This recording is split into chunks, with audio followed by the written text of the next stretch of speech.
Yes, there Hello everybody. It's Thursday again, doesn't it come around quickly? And it does for us. It does for us, absolutely.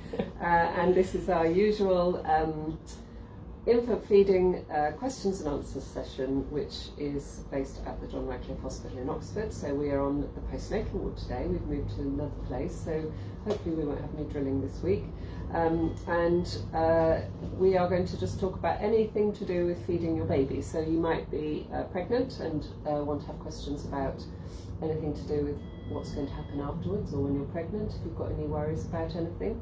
And then in the early days and going all the way up to weaning.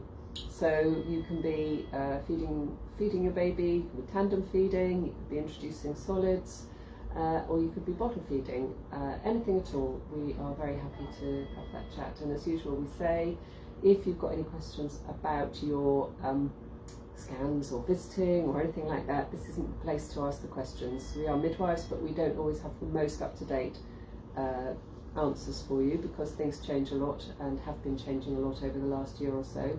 So somebody else will have more information that's relevant to the question that's not about infant feeding. So you can ask your own midwife, you can ask the GP, you can look at the website and get the information from the website. And there is also Ask the Midwife sessions. Yes, with Wendy Randall. With Wendy Randall, one of our consultant midwives. So, and I think she does those alternate Mondays. So there is always someone who can answer your questions, but don't ask us them for some of those things, because we might not give you the right answer. Well, we'll try. We will try. We'll be honest if we don't know. We don't know, but the best thing is to the person that will have that information. So I hope you've had a good week. I think we've got a promising weekend ahead with sunshine. Fingers crossed. It's been quite miserable, hasn't it? So hopefully you can all get out with your babies or go for walks if you're waiting for labour to start, and hopefully wake up to see a bit of sunshine again. Nice. Be lovely. Mind you, it feels quite bright sitting here looking out the window, actually. I'm feeling a bit blinded. We're in one of the side rooms on level 5. So I can see some people popping up. We've got a few people popping up now, so it's just lovely to see. And I hope you've got some questions for us, because we don't want to do all the talking. We've already had a question. Nisa has said how to choose best formula for your baby. Nisa, we've already talked about this a few times, so just some of those who've been on this before will know. There are no best formula milks. They're all the same. Legally, they have to meet certain requirements. And so you can go and buy your Sainsbury's or any of the supermarket brands, and they are just as good as any of the other brands you might see advertised. Your baby will do just as well with a cheaper brand versus a better, more expensive brand. They are not better because they cost more money. They have to have the same ingredients. So you can pocket the difference and go and do something lovely with that money, rather than giving it to a company that will spend it on advertising. So any of them, and you only ever need to use first stage formula. You don't need follow on, you don't need growing up, you don't need colic or reflux or good night or sleep tight. They're all marketing ploys. So you only need first stage formula for the first year of life. So you can go and have a look. There was a fabulous programme done by Channel 4 called Dispatches, the Great Formula Scandal, and it was absolutely brilliant. And it showed how the companies with the more expensive brands are not giving you any more nutrition than the companies that have the cheaper brands. So you can go and buy the cheapest brand, and your baby will be just as good. It will be just as fine. So no pressure on you there. So there is no better formula. They are all the same, and you can save your money. And if you want to read more about how to get information on formulas, there's an incredibly good, very well organised charity website called First Steps Nutrition, and they have got a list of all the formulas available in this country and what's in them.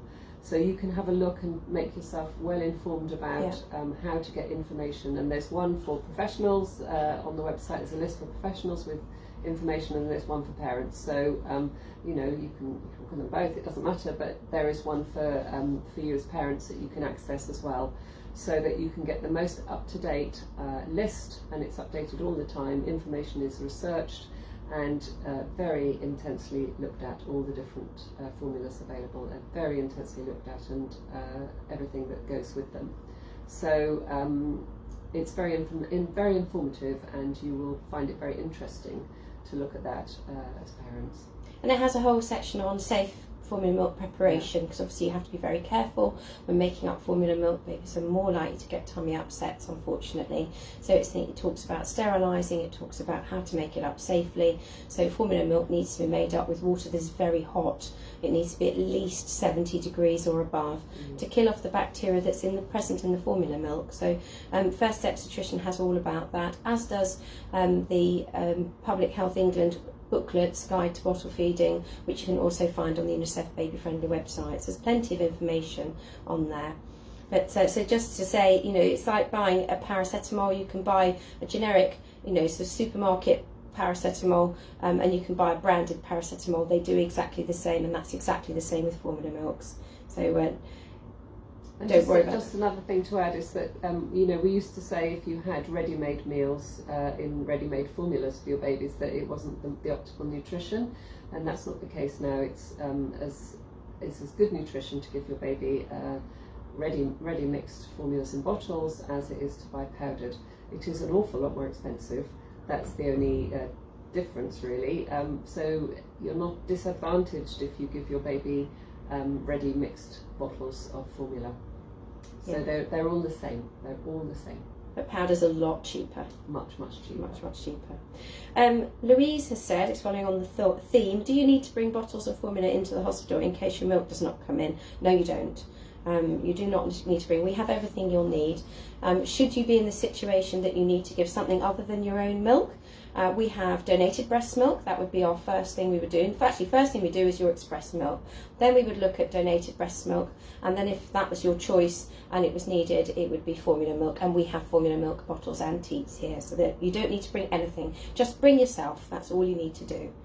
So we don't have all the brands, but we have a selection of brands on offer. So if they're all the same, you can switch between the different brands. It's quite safe to do that. Charlotte's come on. Charlotte's one of our frequent flyers. She's always on with her lovely Alicia. She says, hope we're both well, and let us, have we got any tips on teethings? Alicia, bless her, is teething a lot this week. She's tried gel and Calpol and teething toys. Yeah, I mean, some of those teething toys you can get and pop them in the fridge, and they love it because they're cold. So those sort of things are good, Charlotte. They may be worth a try.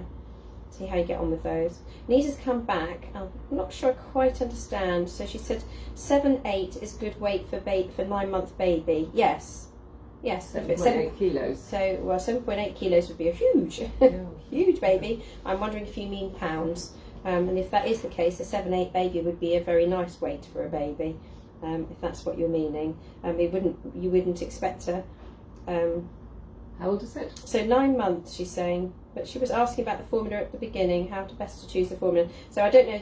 I'm assuming then this is a 9-month-old baby, so 7 kilos and 800. So this sounds like a reasonable weight for a 9-month-old baby. You need to have a look on your red book, and if you're not sure, get your health visitor to have a look at the weight and plot it, and make sure that your baby is growing and following along the centiles that they need.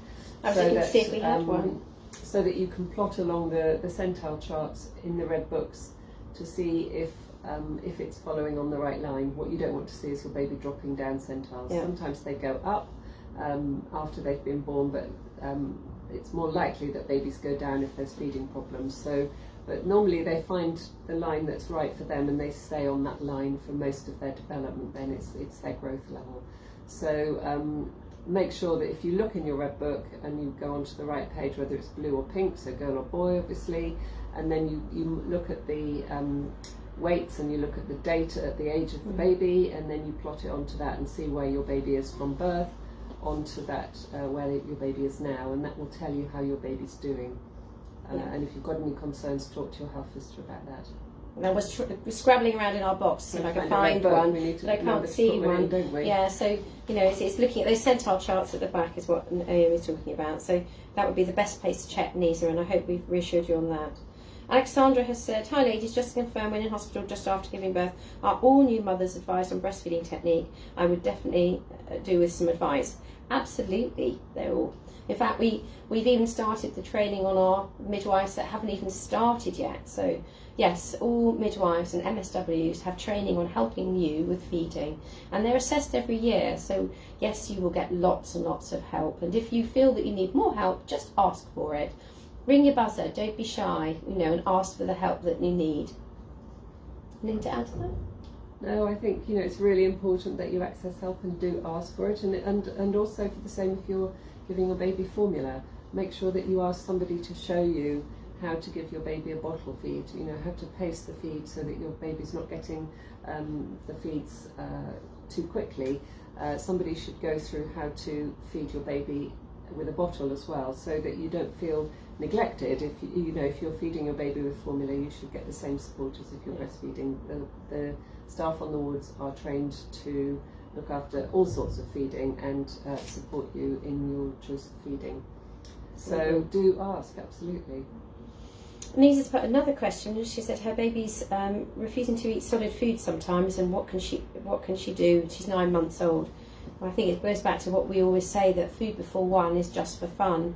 So making sure she's getting enough from the milk that she's getting, whether that's breast or bottle, and I'm thinking from what you're asking it's bottle, or maybe you're breastfeeding and moving to a bottle. But as long as your baby's getting enough milk up to the age of 1, then sometimes not eating much in the way of food is not going to be a problem, because the majority of their calories come from milk as opposed to anything else that they're eating. They're learning about eating at this age. And is she at nursery yet, or is she away from you?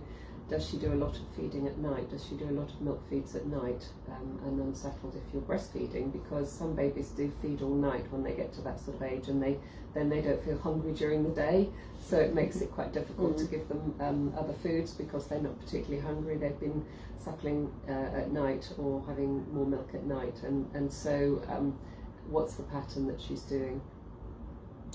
Oh, got a nice long one from Leanne now. Leanne said her baby's 9 months old, or nearly 9 months old, exclusively breastfed, 1 bottle of express milk at bedtime, which she's had since she was about 6 weeks old, to allow her and husband to take turns putting her to bed, which is lovely. She used to have express top-ups and occasional bottles during the day and took these okay. However, she is now refusing bottles except for the bedtime one, but will take the breast if offered. She's on 3 good meals a day, so I just wondered if it was just snacking on the breast or enjoying the comfort and isn't really hungry. We tried using a cup which she uses 5 for water, but pulls away when she realises it's milk. I'm worried about leaving her for the day when I go back to work. Should we offer snacks instead, or extra food mixed with milk, e.g. porridge? Would be grateful for any advice. I think that goes back to what you've just said, isn't it? That often we find that babies, when mums are going back to work, will actually take more at night. You might find, Leanne, when you go back to work, she feeds more at night to make up for it. And it's really tiring for you as a mum when you first start doing that. Yeah, and it's not just about the food, it's about the checking in with you, because they're having that period of time without you, so checking in to make sure you're there. But I think it's a case of just fitting it in when you can. I think your idea of snacks and putting maybe your milk into the porridge is a good idea, keeping the fluids up that way. And if she's taking, other fluids, you said she's taking water. I don't think it's unusual for babies to refuse breast milk in cups because it just doesn't feel right to them. They know where they like it from. And if she's getting food the rest of the time and she's, getting fluids, as in she's getting drinks of water, then she probably will be well hydrated. But I think your anxiety is more than hers. Obviously, she would have more if she was worried. And is she reaching her milestones? So is she, she's not constipated, she's not gaining weight, she's happy, and she's reaching all the developmental stages, then it's probably absolutely fine. But you can check in with your health visitor as well periodically if you're not sure. And you said about her, you wondered if it's snacking at the breast and enjoying it for comfort. Remember, those are both very important. So she's still under 1, so any milk she's getting is really important, alongside the other food that she's getting. Even though she's getting 3 good meals a day, the milk that she's getting is still really important right up to the age of 1. And it is part of feeding is that comfort, and it is that checking in with you. It's their grounding, it's their checking in with, sort of making themselves feel comfortable. They might be feeling a little bit sorry for themselves. There are so many reasons the baby will breastfeed, and it's the one thing that you two do together, which is unique. So it's her time with you, which is lovely. And I think as babies approach 10 months, they become much more clingy. they start to realise that you're leaving them, and so if you walk out of the room, they start to recognise that you're not there and get quite upset and want you to come back.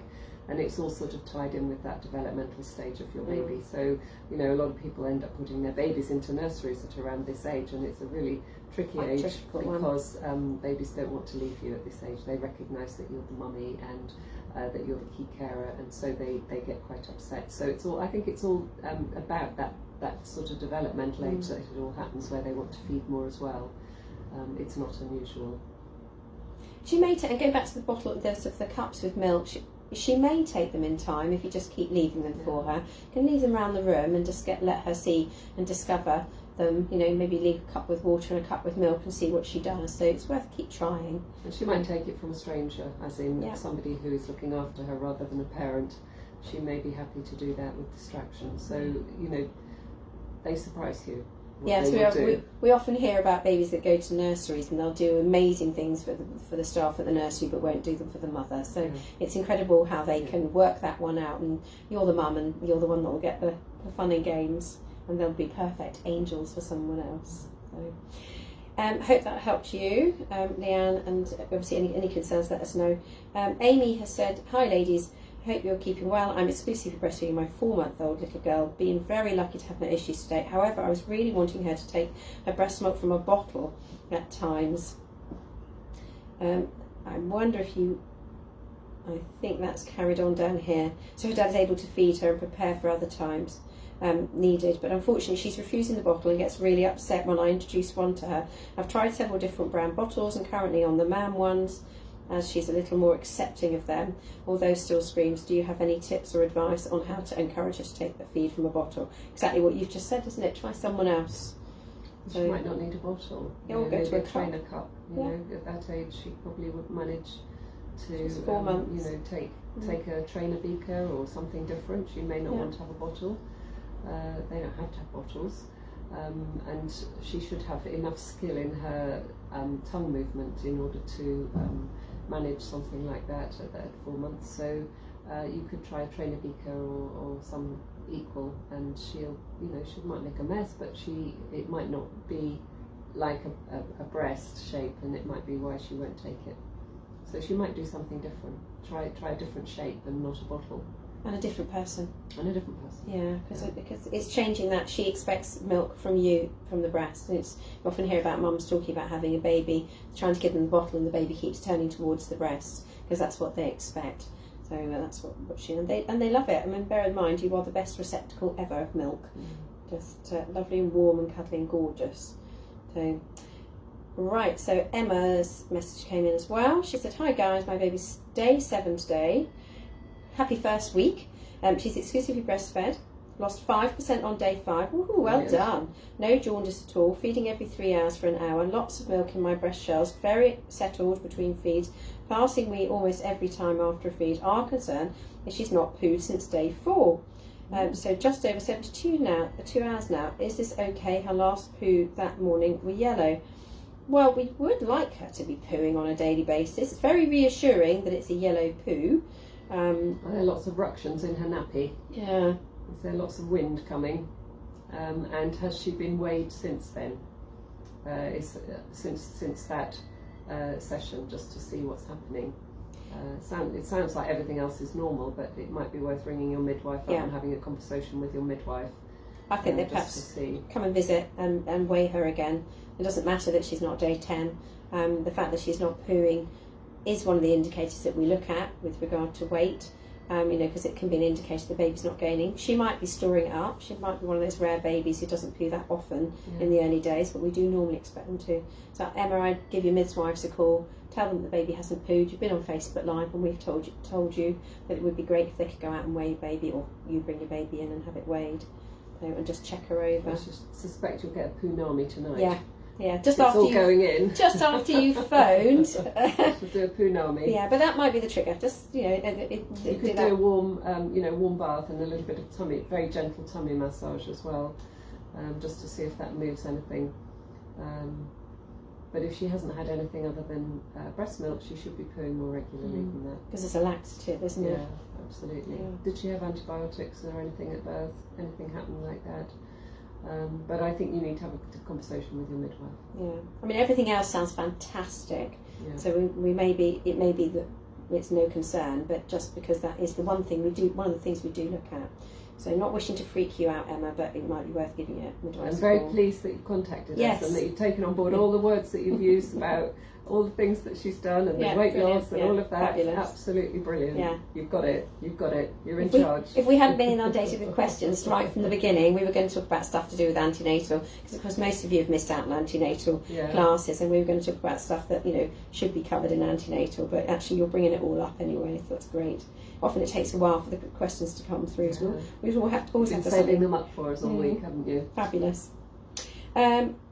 Charlotte's come back. Alicia stayed on the same centile, and we spoke to the baby development nurse, and they were happy and pleased with how Alicia and her weight is, so that she's happy. And Alicia loves cuddles, comfort and cuddles at night. Absolutely brilliant. So that's great. She's following her centile, because that's what we expect babies to do. Is just follow their line. We don't expect all babies to go up, and we don't want babies to go down. So we want them to just follow their line in their book. Emma's come back. Her tummy is soft and no signs of pain or upset. Okay, well that's good news too. So everything you've said, bar the fact that she hasn't pooed, is fabulous. It's got to happen sometime. Yeah, but it might just be worth checking rather than leaving it Yeah. to day 10, because that's what happens sometimes when a baby has not lost much on day 5, and then sometimes we get a bit of a surprise on day 10 that we weren't expecting. So that I think her not pooing is worth a quick conversation. Be proactive. It's much better to be in charge of it before it becomes a problem if the weight gain is not as you were expecting. But hopefully lots of wet nappies and she's feeding well. It all sounds good. Amy's come back. She said, thank you, I've tried with other people, Dad and Nan, and that hasn't worked, so I'll try a beaker, thank you. Yeah. Very cunning, aren't they? Very cunning. They're so naughty when they won't do it. They know where they like it. If they're hungry, they will. They'll eventually do it if they're hungry, and you really need to. And just occasionally babies are left because of emergencies and things, and eventually they will take the food from a bottle. But there are many, many babies that won't. Many, many babies that say, no, that's not where milk comes from. Yeah. And it's quite a normal response. But it's hard. It just shows that lovely attachment you've got with your baby. Yeah, I know it is tough for you, but it just shows what a fab job you've done.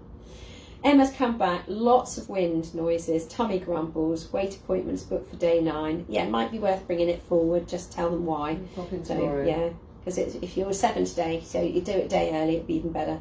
Just sometimes when we've got any concerns, the sooner that we see you, the better, really. And then we can just, if we need to put a plan in place, we've done it that 24 hours quicker. And if you're attached to a midwife-led unit, so one of the the units further out in Oxfordshire, if you're near those and that's where you go for your care, you could probably ring them this afternoon and pop in. Yeah. Just saying. Yeah. Hasn't had poo for a few days. Yeah. Rosie has said, hi there, my baby had a tongue tie snip 2 weeks ago and has in the last week developed a click while breastfeeding. He's explosively breastfed, which is getting worse, and I can't seem to resolve despite constantly trying him on and off and trying to adjust our latch. Do I just need to keep persevering, or is there something I'm missing, or could it be to do with his tongue tie snip? Thank you. Well, I think that it doesn't sound like there was a click before it was done, and sometimes that just is that the oral cavities change shape with the function of the tongue. And we always say that the click is always the last thing to disappear when you have a tongue tie snip, so sometimes it can go on for several months after you've had it done. But I think what we don't know the whole picture is, does your baby have a slightly higher palate? What was the feeding like before? Was it that you were sore, or were you not making enough milk, or what was the issue? Was your baby coming on and off and it's feeding more than it was? Remember that the tongue is quite tired after it's had a frenulotomy. How old was the baby? You said it was 2 weeks ago, but I'm not sure whether we don't know found out how old the baby is. And the older your baby is when it's done, the more time it takes to get used to what's happened. But it isn't unusual to hear clicking. I think what you probably need to do is make sure that somebody can watch your attachment, so that you're looking at whether you need to just do something slightly different to what you were doing before, because the mouth has changed shape, and the baby may well need to be put on slightly deeper and get a slightly better latch, so that you get a better vacuum in the breast. so that it doesn't make that noise. Normally if you get a click, it's that either the tongue's letting go, it might be that it's tired and it just can't do the whole cycle of suckling and swallowing and suckling and swallowing, so as it does that it lets go. But it could be that the cavity is slightly different shape now that the tongue function is better and it's just letting air in slightly with it. You do need to talk to somebody about your positioning and attachment, because it may be that you need to have that done, and because we don't know how old your baby is, not sure where it's appropriate to go to get your support, whether it's with say one of our clinics or whether it's your health visitor specialist that needs to see it. We see babies up to 6 weeks, and then the health visitors take over and look at problems after 6 weeks. So OBS can help too with, online with positioning and attachment as well, so they can have a look as well. And you know, actually, and your health visitors or your midwives can help you. Yeah, who'd have thought a year ago that we'd all be doing so much online? But actually, it works really well. It's much better than you'd expect. And actually, from our point of view, sometimes it can be we get a call in the office, and I'll end up switching over to a video call, and it works really well. So, and you can do quite a lot on a video. So even if it's just OBS, Rosie, it might be worth a try. Just get them to have a look at what you're doing, and then there's always room for improvement with positioning and attachment. We say this probably every week.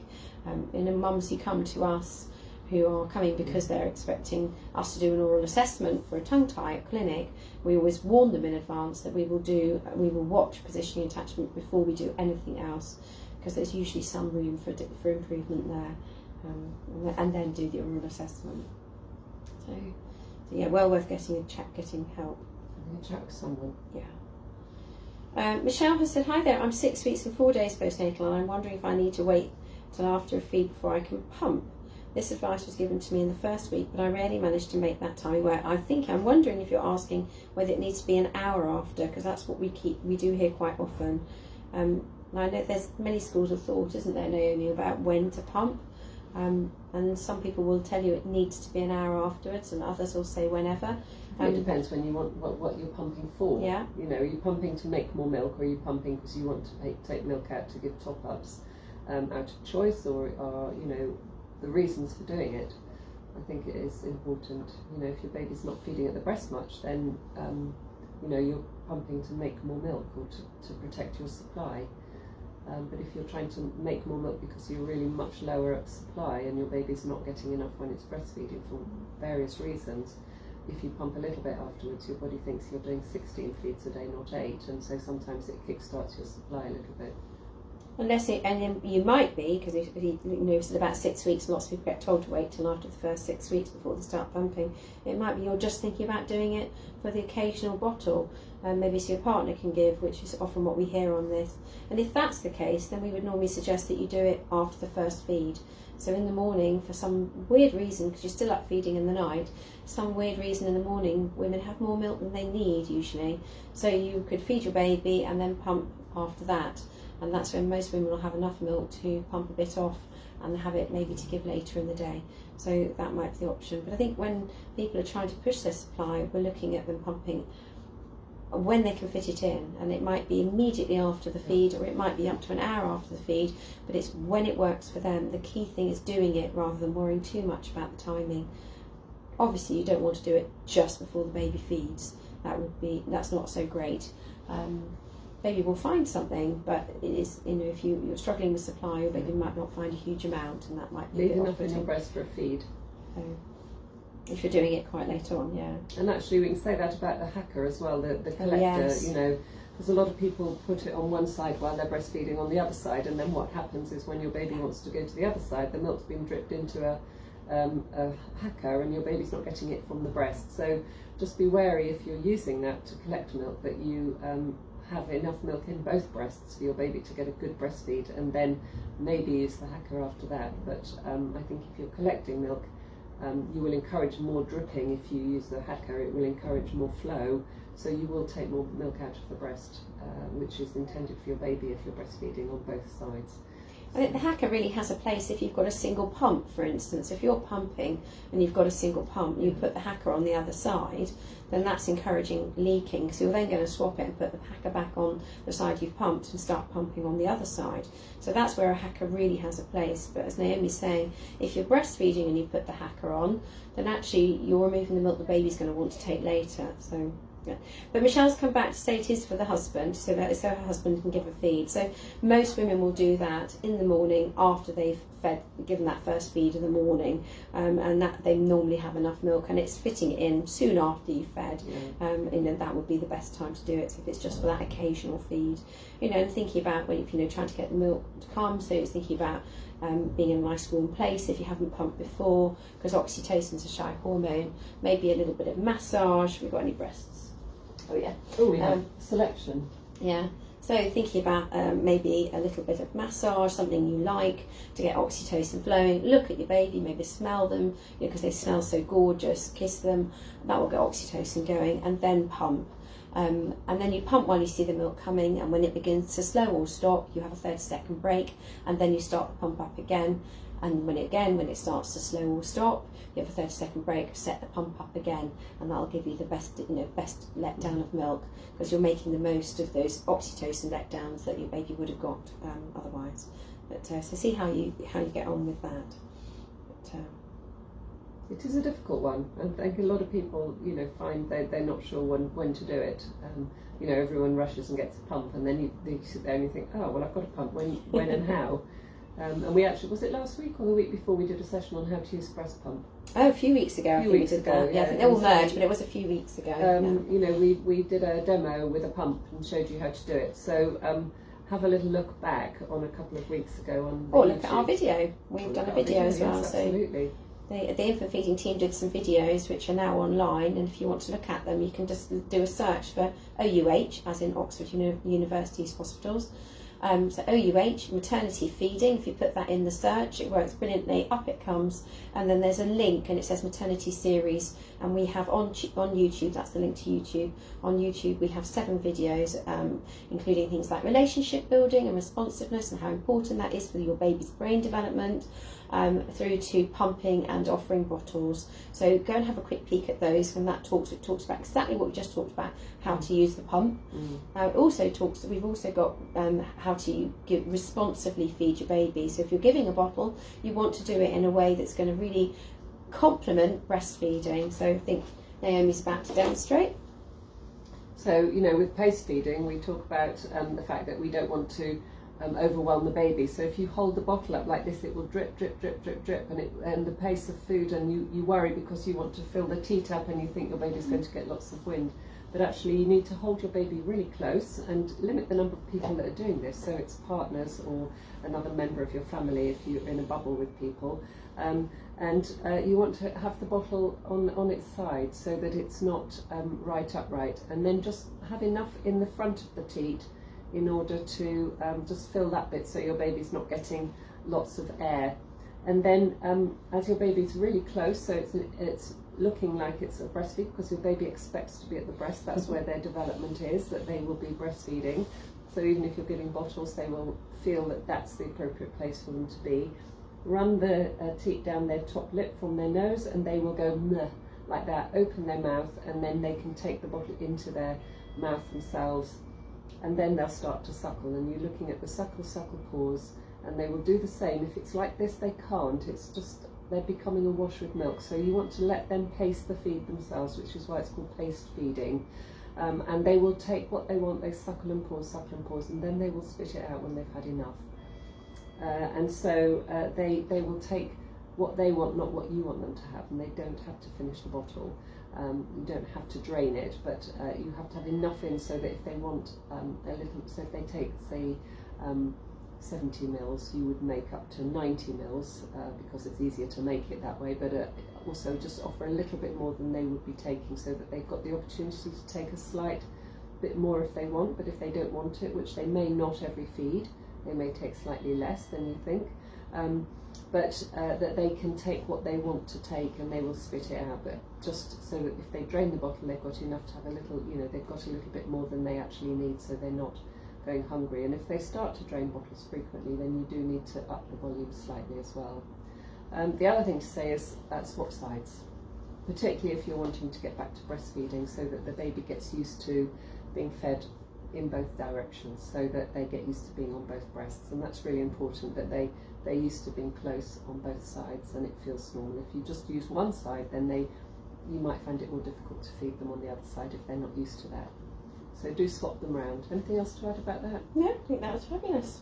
Yeah, and you can watch it all again on a video that we've done.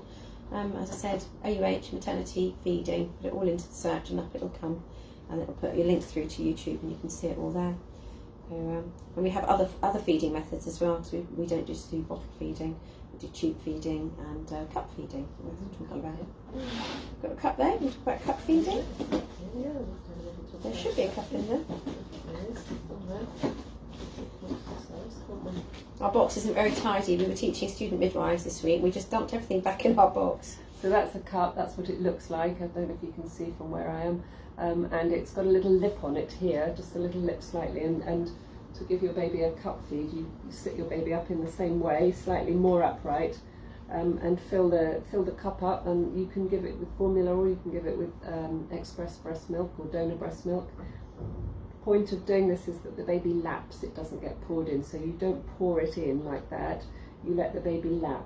So you just rest this little lip, I don't know if you can see, it's got a little lip on it like that, that rests on the baby's lip, and you just tip it up so that there's a little bit of milk coming at the top, and then they stick their tongue out like a little kitten, like that, and they lap it up.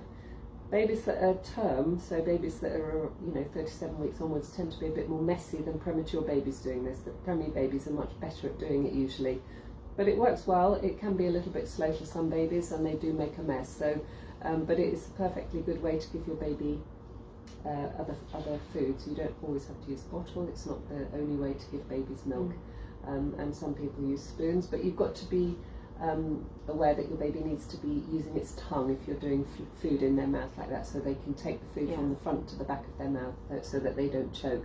So it's it's always where there's lots of tongue movement going on, so that they can lap the food and swallow it without leaving it in their mouth and choking on it. And that all stemmed from Michelle's question about pumping, when to pump. So yeah. So from that point of view, then it's thinking about. Yeah, if you're doing it and you see for your partner after the first feed in the morning is often a very good time. Emma's come back and said she's going to do that, so fabulous. I think that means she's going to phone the midwives, which is great. Brilliant. Charlotte said Alicia's sleeping at the moment in her cot, no waving at the screen at the moment. Yesterday we both went to Whitney to see Alicia's granddad, and he took her to the park. How lovely, made his day. I bet. And lovely, she's having her afternoon nap. That's nice. Yeah, you should be having a rest. A couple of hours to yourself, Charlotte, don't you? go and close your eyes, love. Michelle, she came back and said that. Alexandra said, is there anything specific you should eat, not eat when breastfeeding? No. You can eat what you want. Absolutely. I love that. You go from that period of time in pregnancy when there's all these forbidden foods. You can't have stuff from the deli counter, and you can't eat this and you can't eat that. And you go to breastfeeding and you can have whatever you want. I suppose the caveat on that is caffeine. Sometimes if you're very sensitive to caffeine, then you probably find that your baby is quite sensitive, maybe quite sensitive to it. So if you have a cup of coffee at 8 o'clock at night, you might find that your baby's awake in the middle of the night if you're affected by it as well.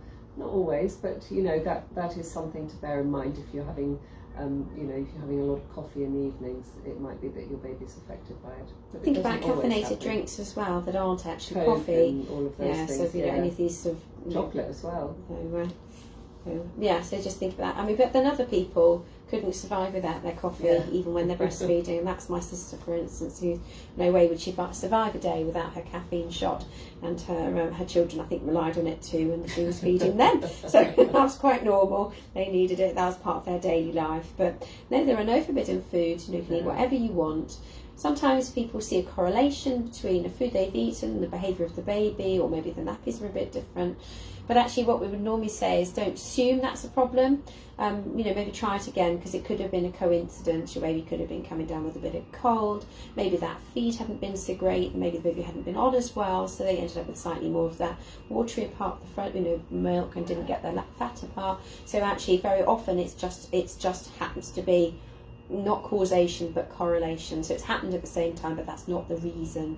So usually we would say no. I mean, we hear them all. I've heard people told not to eat oranges and strawberries and pizza, it was Italian seasonings. I cannot tell you the things we've been told, but to our knowledge there is nothing you cannot eat. And actually we know breastfed babies that have had a good mixed diet with lots of flavours will adapt to weaning much more readily than babies that have had the same flavour or had very bland taste in the milk, because actually the flavours go through the breast milk. So, and they did some research, and we've talked about this before, on vanilla and garlic. Yes, they prefer the garlic. And they prefer garlic to vanilla, to the vanilla flavours. So, babies then are very familiar with those tastes. So when you come to introducing foods to your baby's diet, their palate is very sophisticated already, and they're very happy to take on lots of different flavours because they're just normal for them. So, it works well. It works well. So, have your varied diet, have your curries, have your spicy foods, have your, whatever you normally have, and see what happens. So I was just thinking, because I was just looking back, because it's like Leanne was one of the ones who's now, offering other foods, and I can't remember, there was another mum as well who'd come on as well, saying she was offering other foods. And that's what those babies are used to, because they've been breastfed. They're used to these varying tastes, and so actually when you start introducing other foods, it's a simpler. The baby's much more used to the idea of different flavours. They have to get used to the textures after that. But, so Alexandra, whatever, no forbidden foods, just enjoy. Try them all. Yeah. Enjoy And in the the diet. past, people were told to drink things like Guinness and porter, mothers, to improve their iron, and they were told that was good for their milk supply. We don't necessarily say that now, but if you do like the occasional little bit of wine or anything, again, that's not forbidden either. Drinking in excess is an issue, because that does go through to the milk. So being careful about drinking. Oh, we forgot to leave the bleep behind. We normally leave it behind. So drinking to excess. So don't tell me it's the level we're on. And then that's certainly not advisable. But a little glass of wine, would probably do no harm at all. But Claire has come on, and I can't believe, I read this message earlier as it came through, I can't believe this. Claire Bunyan has been on here many a time, says, hello both, just wanted to say my baby boy is somehow 1 year old and weighs 12k. No, amazing. And still feeding beautifully. We have no intention of stopping, and we will be practicing natural term weaning. Thank you all for your help in those early weeks. It really saved us. Claire, that is just so fabulous. We love hearing. This is one of the nice things about doing these things, is some of you come back and tell us how you've got on. What a year you've had. What a year to remember. Poor you. Yeah. Hope you've made some friends now and you're getting out and about, because that's the real trouble, isn't it? Meeting and socialising with babies. That's been the real challenge in this time. But well done you. That's absolutely fantastic, and it's so nice to hear. That the role of our role involves seeing people who are having a few problems, and it's so nice when we hear things are resolved and things go well. We just love it. Sometimes we hear it when they come back. I had one in clinic today, and she told me that she'd managed to feed her first baby for 18 months after a very, very rocky start, and she's done absolutely brilliantly, and she's back with her second, and hopefully it's going to be a much simpler feeding journey this time. So Claire, the same for you, and congratulations. Alexandra's come back, great to know. Yeah, go off and eat what you want. Go back to the deli counter and enjoy. I could not wait to have cambasola. Yeah. I was absolutely desperate, and I just had it every day with French bread every day when I had my baby. I could not get enough of it. Just ate it and ate it. It was so lovely.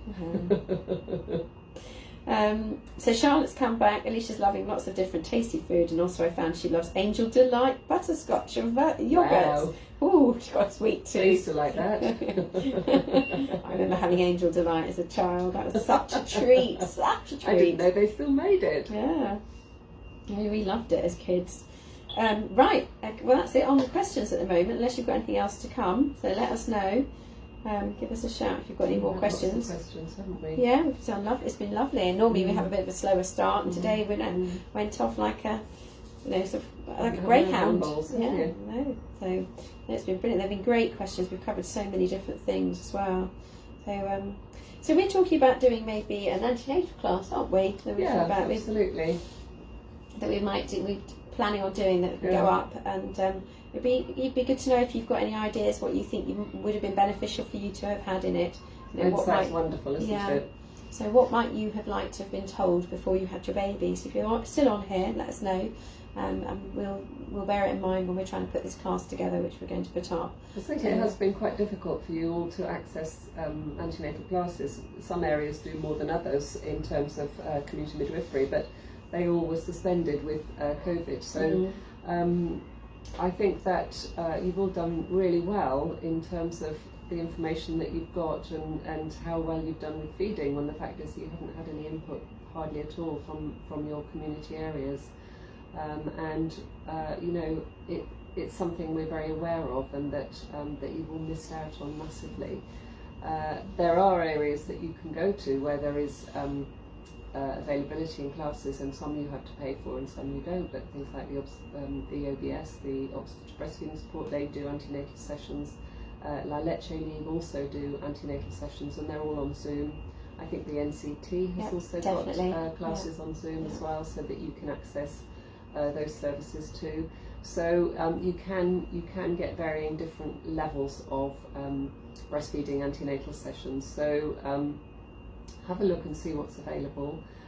There may be some options starting with midwifery in the near future. We don't know yet. So it's about manpower and resources and being able to get a group together. And so we're looking at doing that as well to see how we can put it forward. So absolutely, as Alex said, what would you like to have had, or what would you like to know about if you're pregnant and thinking about feeding your baby?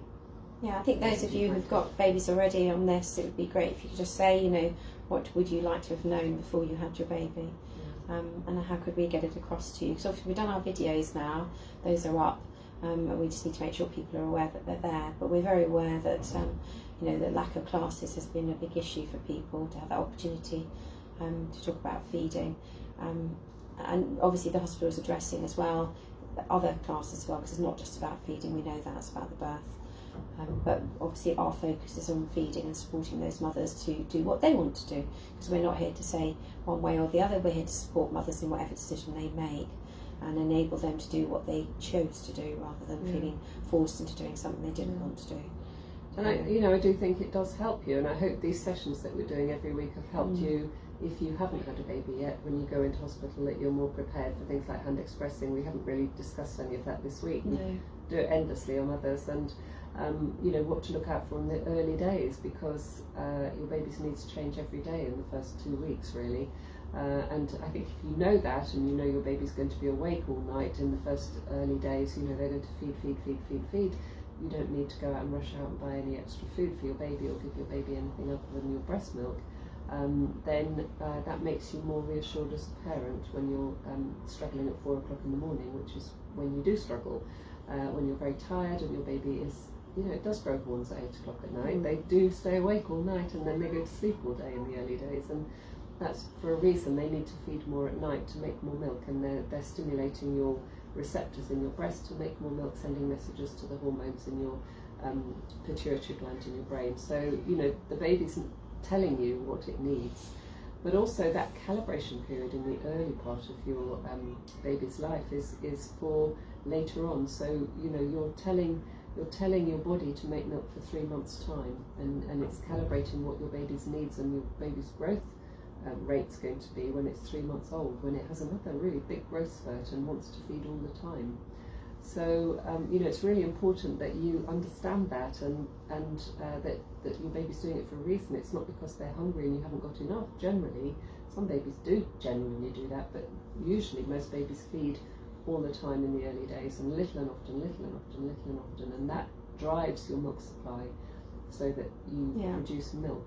And I think we live in an environment, we live in a culture in the UK where we expect our babies to feed 3 hourly and to sleep between, and that's what it's going to be like. But unfortunately, that's not what breastfed babies do, and we've lost sight of that. We don't, we sort of, because we've had a history of having quite a high proportion of babies being formula fed. We seem to have forgotten the fact that actually breastfed babies feed frequently, and that's normal, and that they want to be, and all babies want to be kept close. And that they, they're going to want to have one breast and then the other, and they might want a third, and that actually that first, that second night after birth is a time where they're really, really pushing your milk supply, and it's just when you want that sleep and you feeling absolutely deadbeat. The adrenaline from the birth is dipping. You're feeling shattered. You really want to sleep, and you've got a baby that's awake all night looking for food. And mums don't believe in themselves. They think that they need to give something else. But actually, all you need to do really is get that baby going on the breast, feed them as much as you can, and it will pass and it will get better, and your baby will put a most fantastic order in for food, and it will pay dividends. But it's trying to. It's health for life. It's about your health for life. So your baby breastfeeding will give you support your breast health, your ovarian health, your osteoporosis, things like that. It's really important that you allow your baby to do that for you, for your body, but also for your baby's body for when they're in their 70s. The breast milk that you're giving your baby and the experience that it's having orally on your breast is for developmental reasons as well, and that protects against heart disease, cancers, infections, diabetes, obesity. All of those things are really important, that you recognise the importance of giving species-specific milk to your bowel baby. disorders, because it impacts inflammatory bowel disease, things like that. All of the things that you're battling on an everyday basis. In families you see illness and problems and health problems. A lot of things can be given some protection by giving breast milk, and particularly exclusivity in the early days, so the first 6 months of your baby's life. And that the way that your baby feeds will determine a lot of those things and prevent admissions to hospital, and that's really important that you understand that, even to the extent of not needing braces when your baby is growing up. So as a teenager, if you've done lots of good breastfeeding, the dental formation is much straighter, so it's unlikely that your baby will need, or your child will need, such extensive dental treatment when they grow up, because the breast in the mouth has opened the spacing between the teeth more, and it opens up the palate, and the teeth can be more straight. So there's lots of really good reasons to give your baby a breastfeed. And so, we don't just talk about it in short term. We're talking about when your baby is 75 years old. We talk about it as lifelong health. It has an impact on their lifelong health. The microbiome, the gut health, that determines every aspect of your baby's health later in life. And so, it's not just a fad that we're going through. We know that every aspect of giving breast milk to a baby is researched extensively, absolutely extensively, and it's got many decades of research supporting it now.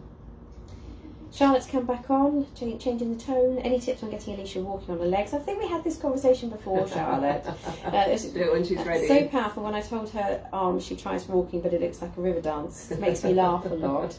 They're like little weebles, aren't they? So, Charlotte, don't rush. Enjoy. It's lovely.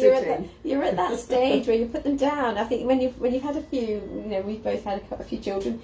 When you've had a few, you cherish them, knowing that you leave them and they're still there. So don't rush her. Don't rush her. Don't rush the stages. It's so lovely. Yeah. Enjoy her. They suddenly, that you blink and they're gone. They've gone. Like your mother will feel this way about you. And she'll think suddenly you grew up, and there you are making her grandmother. Leanne has come on with a lovely Lyra. She says, "Hi both. Thank you to you both for your suggestion last week to drop one top up and see how Lyra gets on without it. I've dropped the top up overnight, and she manages to sleep for another 3 hours before her next feed. So that tells me she's getting enough just from the breast. I'm still topping up during the day, but it's another step closer to exclusively breastfeeding." Well, challenge another one. Brilliant. absolutely brilliant. And you know, we're just down the corridor from where you were when you came back in, and that's just so great to hear, Leanne. Yeah. Just what a journey that's been, and you've done so brilliantly. Maybe try another one now. Maybe the first one in the morning when you've got fuller breasts. See how long That's a she good goes one. in the morning. Yeah. Because the more you drop them, the more less reliant you are on them as a mum. And I think it's always the mum that worries or the parents that worry rather than the baby. They usually do okay. But the worst thing that will happen is you'll give a top up. So it's not going to be a disaster. No. The worst thing will happen is you'll give a top up. But challenge it and see what happens. See how long they go in the daytime. Just drop one again. So then you've dropped 2 in 24 hours. So that's, you know, you're giving less top ups each time, and then you can try another one in another while and just see if it works. Hopefully And she'll before you take know more it, from you the might breast. be on exclusivity, and that's how it works. But it's to your security. She's just come back. I'll give it a go. Thank you. With a smiley face. Be brave. Yes. Charlotte's also said, she's saying that Alicia stops and looks at her in shock because her and her partner are laughing at her. I bet doing the river dance. So, well, we've got 5 minutes left if we're going to do any other questions. I think I was just going to mention that, remember that, you know, to make the most of the information that we provide you with. So, you know, if you're coming in, for those that haven't had their babies yet, remember that you need to pick up a copy of this from your at your scan department, and it is a really good leaflet. It's a really good one, off to the best start, and it has the fact that it talks about, you know, why it's important for baby, what does breastfeeding protect against, why it's good for mums. We've just touched on that a moment ago.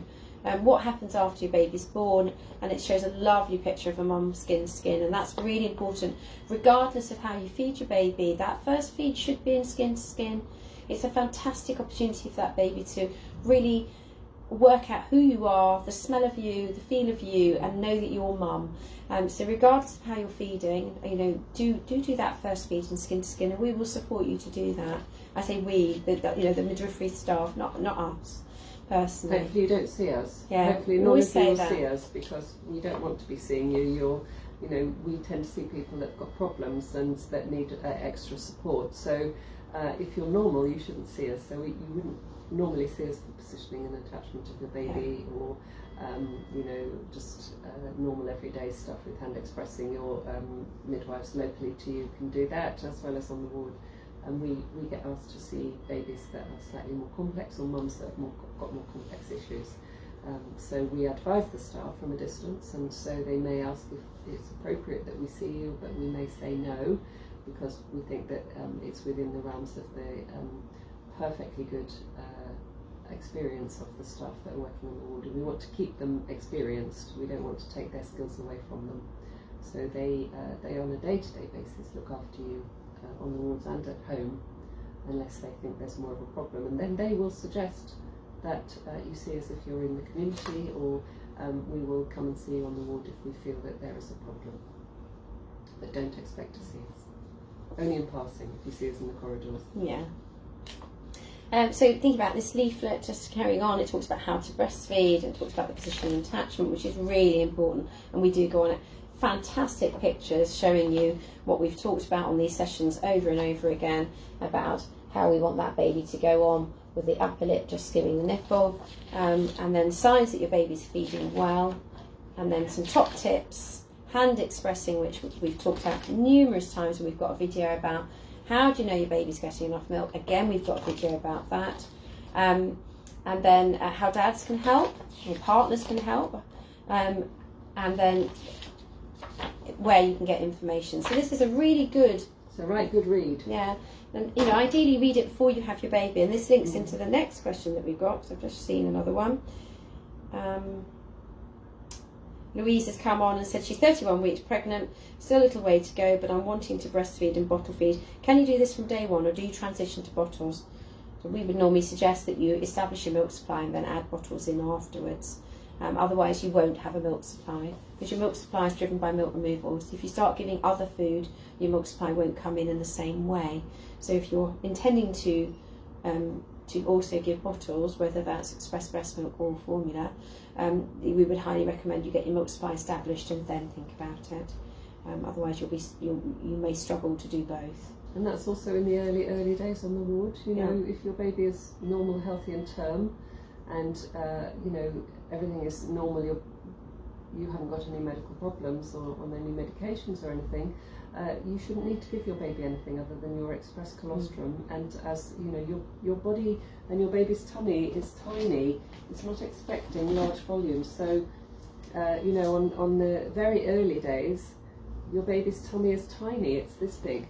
So you don't need to give huge amounts of food to your baby in order to sustain their needs. It's about learning to adapt to being outside of the womb. So the first couple of days your baby doesn't need lots of food. So you shouldn't need to give your baby anything other than your express colostrum or your own milk in the early days. And you know, your baby should be awake at night, it should be feeding all the time, it should be unsettled, it's expecting to be skin to skin, and it should be asking for you to make milk. And as Alex has already said today, the more you take out, the more you make. So it's driven by milk removal. So if you give your baby other foods, the milk removal stops, and then your supply in a week's time won't be the same.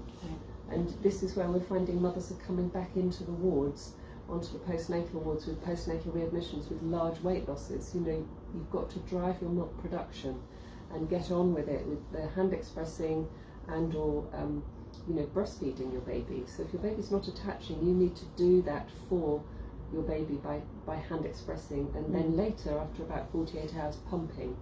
But your baby shouldn't need anything other than your milk, and it's tiny amounts. So we talk about this every week. You know, it's 0.1 of a mil. That's enough for your baby to have in the first 48 hours. Naomi's looking for the syringe. I'm looking for the syringe. Everything's in a mess in our box. So I think the key message to take home is that unless there's a risk factor, i.e. your baby's born a bit early, your baby was a bit small for the age that it is born at, you're diabetic, or you're a diabetic, or your baby was in a bit of distress at birth, then unless any of that's happening, then actually your baby can cope with very small volumes in the first 24 hours or so, and does not need additional milk.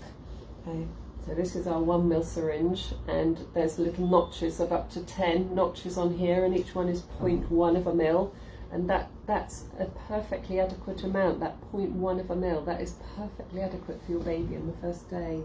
And the second day, you know, it should start to go up slightly. The volumes will go up each day and should go up every day, but it's small volumes. You don't need to give your baby 5 mils of anything. You don't need to give your baby 10 mils of anything, unless it's medically indicated. That is, your baby's not well, you've got risk factors, and you know that if they're not breastfeeding. But you can do that by hand expressing. You can get the milk out of your breast, the colostrum out of your breast, and you can give your baby small volumes, and do it frequently, because the more you remove, the more you're going to make, and that will drive your milk production for when you need it in 2 days' time. And the second night after your baby's been born, he will be awake all night. Yeah. He will not settle, and he will be saying, I'm hungry, but that's what he should be doing, because he's driving your milk supply. If you interrupt it by giving other foods, then he won't drive your supply, and you will have a lower supply in the days to come, and then you will find that harder to catch up with, and your baby will have lost more weight on day 5, which ends up in heartbreak for people when they have to come back in. So just think about this. You don't need to give your baby anything other than your colostrum or your milk in the early days, unless it's medically indicated. It's not so that you'll get more sleep. It's not because you know that you're worried, because if it's not medically indicated, you should be driving your milk supply and hand expressing or breastfeeding your baby. And as long as you do that, the more you do it, you will be very busy. When you've had a long labour or you've had a cesarean or whatever, you will be exhausted, and it's really easy to say, just give him some more milk, just give him something else. When we have donor breast milk on the ward, it's not breaking exclusivity, it's keeping baby on breast milk, so it doesn't seem to be a problem. But if you give your baby anything other than your colostrum or your milk, you're going to interrupt that milk production. You are going to interrupt it. You are going to stop your milk production, and that's not what you want. You want to have milk ready for when your baby is really needing it, and that will be on day 3. Sometimes it takes a bit longer when you've had an instrumental delivery or a cesarean. It might be coming in on day 4, but your baby will be chasing it, and the volume should be starting to go up after 24 hours, 48 hours. You should start to see more colostrum coming, and you just feed frequently. Feed, feed, feed, feed, feed. Express, express, express, express. Don't take your foot off the accelerator. Keep going, because that is what drives your supply. Giving other foods will not drive your supply, it will stop it. And we're seeing more of this. So, you know, if you know that your baby doesn't need it, then don't have it, because, you know, they will tell you if your baby needs it medically, if their blood sugars are low, or if you've got medical problems, or you're on specific medication. But there shouldn't be any other reason to give your baby food other than your milk. Finally, I'm going to finish up with Claire, because I think we're there now. So Claire's come back and she said, "Thank you for your kind words. We wouldn't still be going without your help to identify the tongue tie, fix our attachment and reduce the oversupply. I never thought I'd be able to feed without pain. Never mind, have the confidence to carry on past 1 year and into toddlerhood. Thank you so very much." So, how clever lovely. are you? Fantastic. Lovely That's 2 of way you to and end. have Yeah. been done really well. Yeah. So, and hopefully those others that have been on will have a really good experience as well. And we're here, you know, ask the questions. That's what this is for. So I think we're going to wrap up now and say thank you very much for all your wonderful questions. And if you want to post us a note, you know, just email us at infantfeeding.team at ouh.nhs.uk if you've got any ideas what you think should be in our feeding antenatal class. It'd be really useful to have your input on what you think should be in it. Tailored for you. Yeah, you can find our email address on our web page as well, and as I said, that's easily found. All you put into the Google search is OUH maternity feeding, and up will come, and you'll be able to contact us that way and watch the film, watch our videos. And we'll see you next week. Yep. Until next week. Hopefully you have a lovely Thursday. sunny bank holiday weekend. Yes, let's hope so. And thank you for joining us. All right, bye bye one and all, and thank you very much. Bye.